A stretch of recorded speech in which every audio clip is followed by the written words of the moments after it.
মুনাফেক, এই মুনাফেক সম্পর্কে আব্দুল্লাহ ইবনে ওমর বলেছেন যে মুনাফিকের লক্ষণ হচ্ছে 4টি।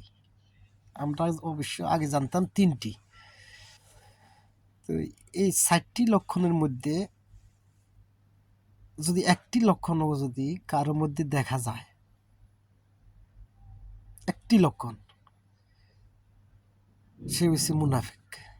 এখন আমাদের বর্তমানে এই 24-এর সরকার ডক্টর ইউনূস এর আশেপাশে কথাবার্তা চাল চলনে সবগুলো আমরা দেখবেন মুনাফিকের লক্ষণ। বলে কেন? এরা যখন কথা বলে মিথ্যা বলে, ও আদা যেটা করে জাতির সামনে এটা ভঙ্গ করে।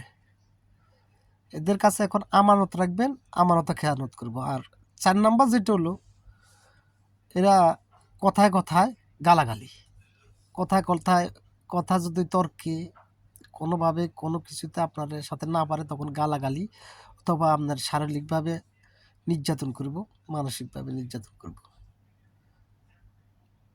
এটা হচ্ছে এই এই সরকারের মূল লক্ষ্য। তারা টাকা ছাপাইবে না বলছে, টাকা ছাপাইব। বৈষম্য সৃষ্টি করব না বলছে, বৈষম্য চলতেই আছে। আর দ্রব্যমূল্য এগুলো তো বলাই বাহুল্য, এসব বিষয়ে বলা যাবে না। আখেরি জমানা, আমাদের একটা কথা আছে, আখেরি জমানা বলিতে মানা, বলিলে ধরি মারে। আর কিছু দল আছে এগুলো কি করে, এক দলে মামলা দে, আরেক দলের কি করে, এদেরকে ছাড়াই নিয়ে আসে। মানে এদের দল বালি করা লাগবে, এদের দলের লোক নাই, লোক বালি করার জন্য এরা এই দলের লোক আবার ওই দলে মামলা দেয়, এই দলে নিয়ে আসে, মানে জামিন করে নিয়ে আসে।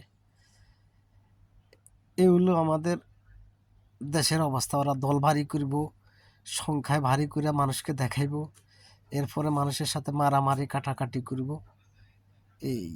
এই হলো অবস্থা আর কি।